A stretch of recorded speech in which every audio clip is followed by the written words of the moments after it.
Salut les amis, bienvenue pour cette nouvelle vidéo. Donc aujourd'hui, on va parler de quoi? Alors on va parler de l'entretien de son turbo. On va parler également, bien évidemment, ça va être soit des moteurs, mais on va parler également des boîtes de vitesse. Alors, donc déjà, j'ai une personne donc qui m'a gentiment fait des, des, des, des,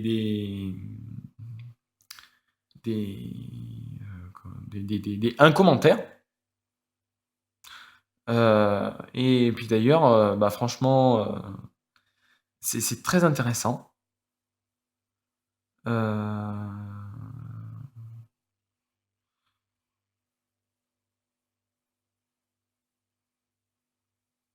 voilà, donc bon. Il y a quelqu'un qui m'a fait voilà, donc, un commentaire. Donc je pense que ça va aider pas mal de personnes.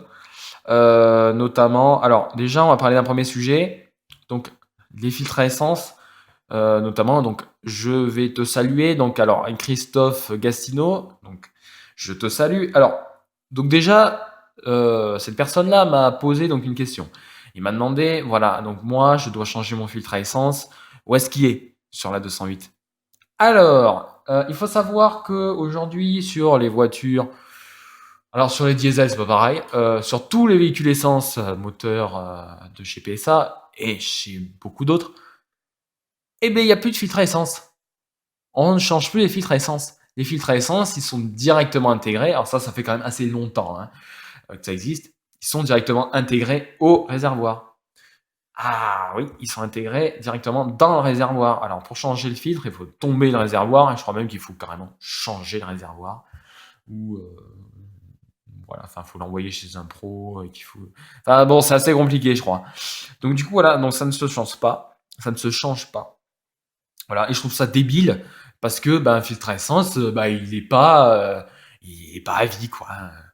Franchement, c'est débile quoi. Un filtre à essence, il s'encrasse, même voilà, c'est de l'essence, hein, donc bon, ça s'encrasse forcément. Donc voilà, je suis assez déçu aussi de la part de Peugeot de ne pas avoir fait ça, mais ils sont pas les seuls. Puis clairement, ça fait des économies. Donc bon voilà. Ensuite, un autre commentaire. Alors là, par contre, ça vient donc d'une personne. Donc, si tu regardes cette vidéo-là, je te salue. Alors, il s'appelle Atomic Boy. Il m'a mis un commentaire. Donc, faire de la ville, donc en dessous des 3000 tours par minute, est-il mauvais pour la longévité du turbo? Alors, sinon, quelle est la durée de vie moyenne en kilomètres d'un turbo? Alors, il faut savoir que en gros, un turbo, il est comme vous. Quand vous vous réveillez le matin, vous avez un peu la tête dans le cul. Pour faire court, hein, on va prendre ça simplement. Voilà, vous avez besoin de vous mettre en jambe un petit peu, de vous réveiller. Le turbo, c'est pareil.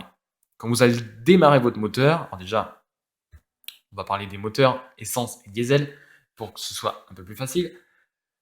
Un moteur essence que vous misiez oui, non, machin, un des moteurs essence sur tous les moteurs essence qui existent, il y a un starter.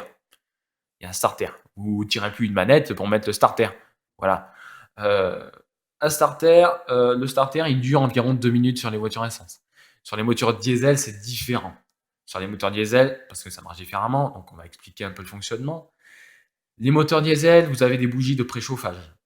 Voilà. C'est pour ça d'ailleurs que sur les vieux diesel, comme vous pouvez, si vous avez des vieux diesel, vous êtes obligé de mettre le contact et d'attendre environ 15 secondes, quelque chose comme ça. Parce que vous avez un petit logo d'un ressort, en fait, parce que c'est un ressort qui reste allumé. Donc ça, c'est les bougies de préchauffage. Et en fait, la bougie de préchauffage, c'est dur, hein, remplit le rôle d'une résistance. C'est comme une bougie de préchauffage, c'est comme votre grille-pain, c'est pareil.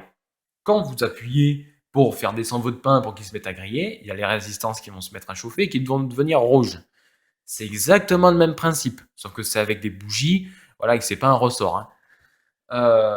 Voilà. Donc du coup, je vous fais ça ultra simplement. Je vous dis pas comment est composée la bougie de préchauffage et tout ça pour les rageux qui vont commencer à dire oui, tu dis n'importe quoi. Voilà. Donc je fais ça très simplement. La bougie de préchauffage sur un diesel, en gros, quand vous mettez votre contact à l'heure actuelle, en 2 secondes, la bougie, elle aura balancé tellement d'énergie que votre cylindre est chaud déjà. Parce que pour le diesel, le gasoil, il a besoin de chaleur assez importante et de compression. Parce que ça se fait par autocombustion. D'ailleurs, maintenant, vous avez Mazda qui va lancer un moteur essence sans bougie. Alors, il y a des bougies, mais qui ne servent pas tout à fait à la même chose. Voilà. Donc, en gros, il marche par autocombustion. Euh, Sinon, pour faire court, euh, la bougie de préchauffage va chauffer le cylindre à haute température. Et ensuite, quand vous allez démarrer votre moteur, donc il y a du gasoil qui va être injecté dans la chambre, le piston va monter, créant une pression. Donc, pression plus chaleur est égale boum. Voilà, donc explosion, etc., etc. Ça fait tourner votre moteur. Voilà, c'est très simple. Il y a d'autres facteurs qui rentrent en jeu, mais voilà. Et donc, du coup, votre moteur n'a pas besoin d'un starter. Le moteur diesel n'a pas besoin d'un starter. Et quand vous le démarrez, il descend tout de suite à 800 tours minute. Ou à 750, 700, 750, 800 tours minute. Voilà. Donc votre moteur, déjà, il est prêt à partir. En revanche, le turbo, lui, c'est pas le cas. Donc, on va repartir sur les moteurs essence. Parce que turbo, essence et diesel, c'est la même chose. Votre moteur essence, quand vous allez le démarrer, donc moi déjà sur la 208, je mets le contact. On entend les calculateurs et tout ça qui se mettent en route, machin. On entend comme ça. Je laisse les aiguilles venir et revenir, et ensuite je démarre. Je coupe bien évidemment le start and stop, voilà, c'est une connerie pour les moteurs, voilà. Puis d'ailleurs, ça va être arrêté parce qu'ils s'aperçoivent qu'en fait, ça sert pas trop à grand chose, mis à part flinguer l'alternateur, le démarreur, la batterie. Au niveau de la pollution, ça joue pas beaucoup, hein. Donc voilà, c'est pour ça qu'aujourd'hui, ils les enlèvent justement. Enfin, c'est débile, hein. Bref. Donc du coup, votre moteur, quand vous le démarrez, il tourne à environ 1100, 1150 tours minute pendant environ 2 minutes. Ce qui fait que, en gros, votre moteur, si vous démarrez et qu'il tourne directement à 800 tours minute, le moteur va faire bop, bop, bop, bop, et il va caler. Voilà, parce qu'il a besoin de plus d'énergie pour déjà se mettre en jambe, plus ou moins, disons, démarrer, rester allumé. Voilà, parce qu'une tondeuse, je vais vous dire, parce que ça arrive, on voit ça souvent sur les tondeuses. Vous avez un starter, alors maintenant, souvent, il y a des starters automatiques. Voilà, ça régule automatiquement au niveau du starter. Mais sur les vieilles machines, et des fois, sur certains modèles, franchement, je suis assez déçu, mais bon, c'est pas le sujet. On tire une manette. Alors, vous n'êtes pas obligé de mettre l'accélérateur à fond, hein. Vous pouvez le laisser au minimum. Vous tirez le starter, vous démarrez le moteur démarre, et à un moment donné, on entend, voilà, donc il démarre, et au bout de quelques secondes, 4-5 secondes, on voit le moteur qui fait bop, bop, bop, bop, bop, bop, bop, bop, bop, bop, bop, bop, bop, bop, et ça fume noir, voilà, parce qu'il y a une énorme quantité d'essence qui est envoyée. Et voilà, donc après on repousse le starter, et là ça fait bop, bop, bop, comme ça, là. En gros, je vous fais le bruit, mais bon, c'est assez compliqué à expliquer comme ça. Par les bruits, c'est plus simple. Et donc du coup, voilà, donc votre machine est prête à partir. Le moteur d'une voiture, c'est un peu différent sur les nouveaux modèles. Voilà. On démarre, il envoie une quantité d'essence, mais assez inférieure pour moins cramer, pour moins polluer aussi. Donc du coup, ce qui fait que le starter dure plus longtemps. Il dure environ 1 minute, 1 minute 30, 2 minutes, suivant les modèles. Voilà. Et après ça, le moteur, hop, l'aiguille descend à 800 tours minute à peu près. Voilà. Et là, vous laissez encore tourner votre moteur pendant 1 minute. Que le turbo, en fait, que l'huile arrive bien au turbo, le lubrifie bien. Parce qu'il faut savoir qu'un turbo, il peut tourner jusqu'à 160 000 tours par minute. Je ne sais pas si vous vous rendez compte, 160 000 tours par minute. C'est énorme. Voilà. Donc, quand il est au ralenti, bien évidemment, il ne tourne pas à ce régime-là. À combien il tourne, je sais pas, ça doit se situer entre 10 000, 20 000, 30 000 tours, quelque chose comme ça. Voilà, c'est déjà énorme. Donc le turbo a besoin d'être lubrifié. Voilà, il a besoin de se mettre en jambe, voilà. Et une fois que vous l'avez laissé tourner pendant 2 à 3 minutes, c'est le temps que vous mettez à mettre vos chaussures. C'est le temps que vous mettez à mettre vos chaussures, à les pisser, voilà. Puis franchement, ça coûte rien, quoi, hein. Ça coûte rien. Et ensuite, une fois que vous avez fait ça, vous partez. Mais vous roulez cool. Moi, je roule cool. Même avec mes voitures essence, moi, personnellement, j'ai pas les moyens de rouler de rouler, euh, à, comment expliquer ça? Il faut que je forme ça parce que sinon, ça va être un peu n'importe quoi. Pour moi, j'ai pas les moyens de rouler avec une voiture essence. Comme pousser comme une voiture essence. Pour moi, j'ai pas les moyens de pousser ma voiture à 3000 tours minute. Parce que la voiture, il faut savoir que quand elle est froide, elle consomme 2 fois plus d'essence que quand elle est chaude. Voilà. Donc moi, j'ai pas les moyens de gaspiller j'ai pas les moyens de gaspiller 2 fois plus d'essence, surtout à 3000 tours. Donc ma voiture essence, je la conduis comme un diesel. Bon, elle s'en porte pas mal, hein, franchement, ça va, il n'y a pas de souci. Et voilà, donc ça limite encore plus les frictions. Le turbo, il tourne encore moins vite. Donc je dirais que c'est plutôt bénéfique. Voilà. Donc bon, moi je vous conseillerais aussi de faire ça. Et puis après, une fois que votre moteur est chaud, on vous un moteur essence, il n'y a pas besoin de la pousser jusqu'à 3000 tours minute, hein. Ça sert à rien. Ça sert à rien. Ça sert à rien. Franchement, ça sert à rien. Voilà. Vous la poussez jusqu'à 2100, enfin, bon, 2200 tours minute. C'est largement suffisant. De toute façon, vous l'entendez, quoi. Quand vous la poussez à 3000 tours, le moteur, déjà, il commence un peu à crier. Voilà. Quand ça fait oh, comme ça, hop, vous changez de vitesse. Ça se fait à l'oreille. Ça se fait pas au nombre de tours. Ça se fait à l'oreille. Un diesel, c'est pareil, hein. Si vous le poussez à 2500 tours minute, vous allez l'entendre, il va faire oh, comme ça. Excusez-moi, hein, j'ai dû vous défoncer l'oreille si vous avez un casque. Et voilà. En gros, un moteur diesel, vous passez à la vitesse, ça fait oh, vous passez à la vitesse. Pas de problème. Un moteur diesel, ça a énormément de couple à très bas régime. Donc, il encaissera très bien. Les moteurs essence, maintenant, ont plus de couple à bas régime euh, qu'à haut régime, disons, pour faire court. En gros, ça sert à rien de les pousser à 3000 tours minute maintenant. Sauf si vous tractez, etc., etc. Là, ça va être plus les chevaux qui vont entrer en action que le couple. Voilà. Après, sur les gros V8 et tout, ok. Donc voilà. Et il faut savoir aussi, les bougies de préchauffage, c'est des bougies qu'il faut changer. Voilà. Parce que les bougies de préchauffage, c'est des bougies qui s'usent. Et elles s'usent. Mais le truc, c'est qu'en s'usant, il y a des bouts de cette petite bougie, de ces bougies-là, qui tombent dans le cylindre. Alors là, je vous dis pas les dégâts. Sauf que les garagistes ne vous changent pas les bougies. Alors là, ils ne vous changent pas les bougies, hein.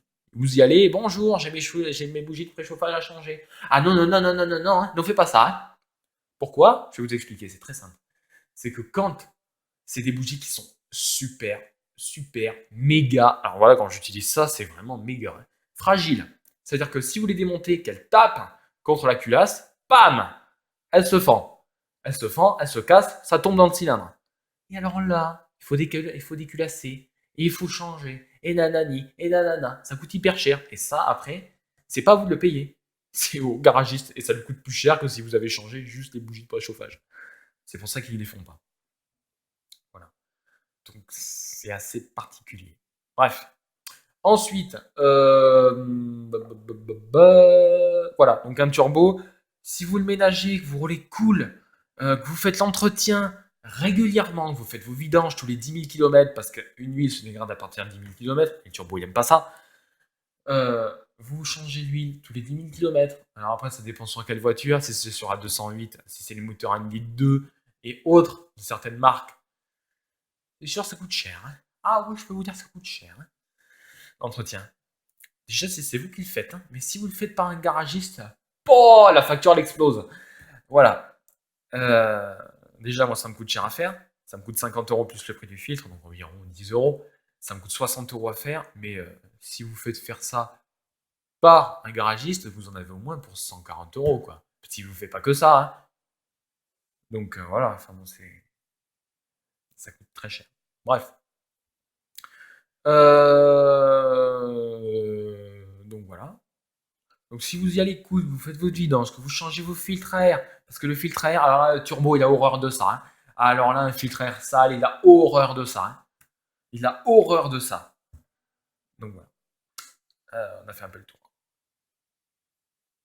Voilà. Donc un moteur, si vous faites ça, un turbo, si vous faites ça, il vous durera 100 000, 200 000, 300 000, 400 000, 1 million de kilomètres, 1 million de kilomètres même. Bon, j'ai quand même quelques doutes parce qu'il va s'user à force. Bon, mais voilà. Si vous prenez soin de la mécanique, elle vous le rendra.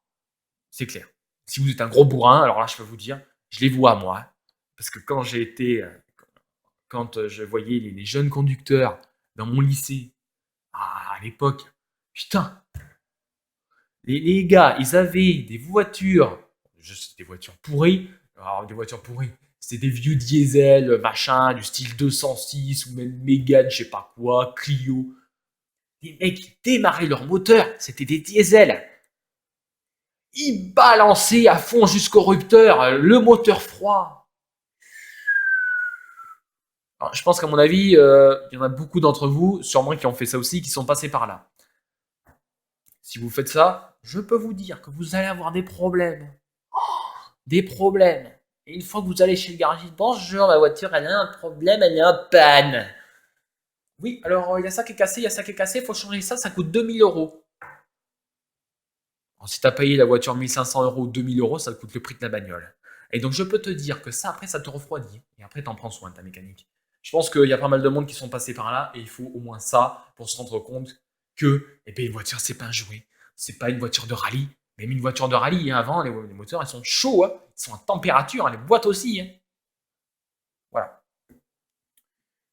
Donc, on va parler d'un autre sujet, des boîtes de vitesse automatiques. Donc, Atomic Boy euh, a demandé, donc il a également donc une 208, je pense, hein, avec une boîte automatique. Alors, je pense que déjà, alors c'est soit sur la 82, soit sur la 110 et plus, il a une boîte automatique X6.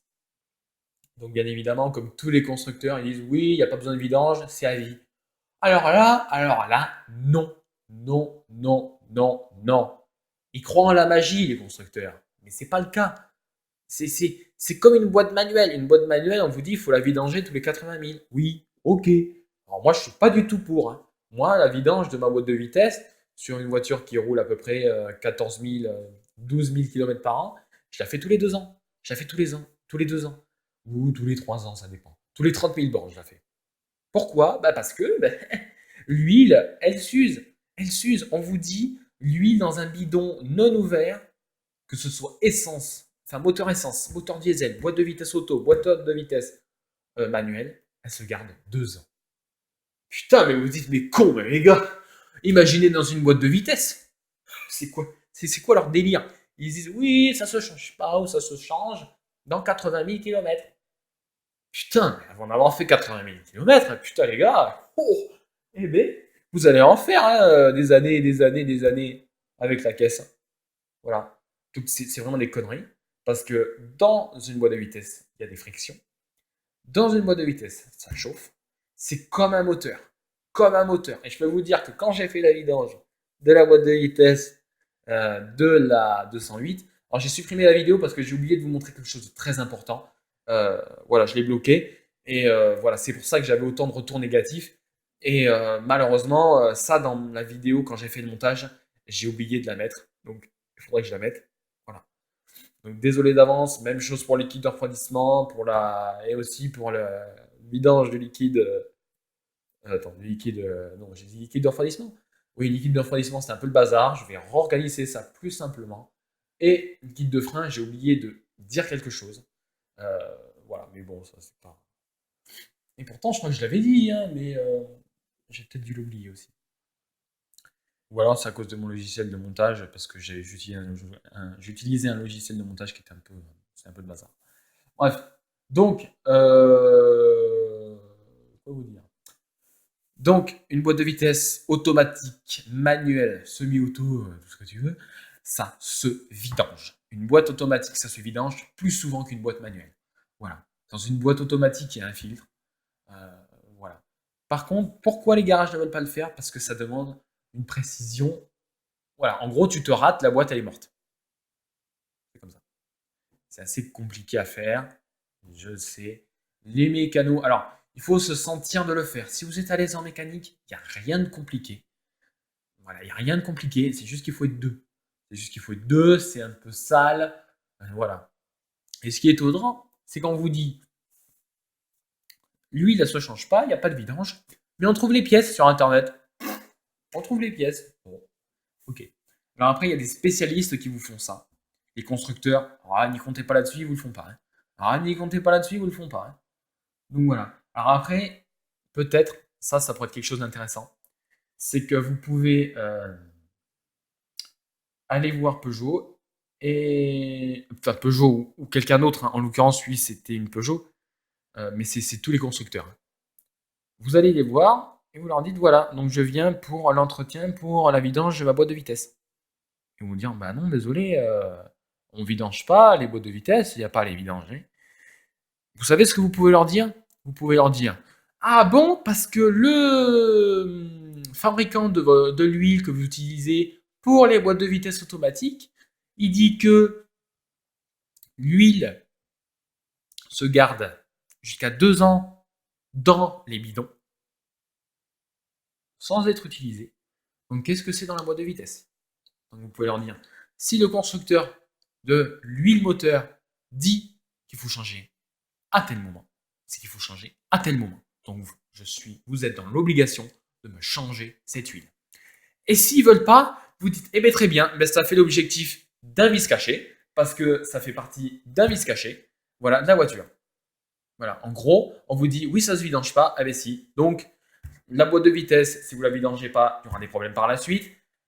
Vous aurez des frais hors normes après à payer parce qu'une boîte de vitesse automatique, ça coûte cher. Voilà, rien que l'entretien sur une boîte automatique, ça coûte cher. Voilà, ça peut faire l'objectif d'une vis cachée.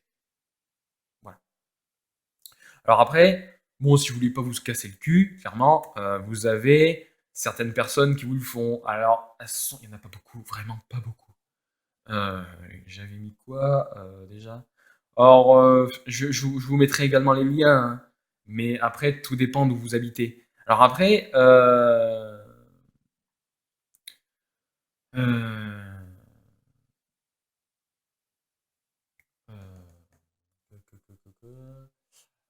oui, il y a une boîte qui va bientôt. Alors normalement, j'ai entendu ça sur. D'ailleurs, si vous écoutez l'émission, il y a une émission d'automobile qui existe depuis longtemps sur RMC, alors qui est tôt le matin, qui est de 7h à 10h. Si vous avez des questions à poser, c'est très intéressant comme émission.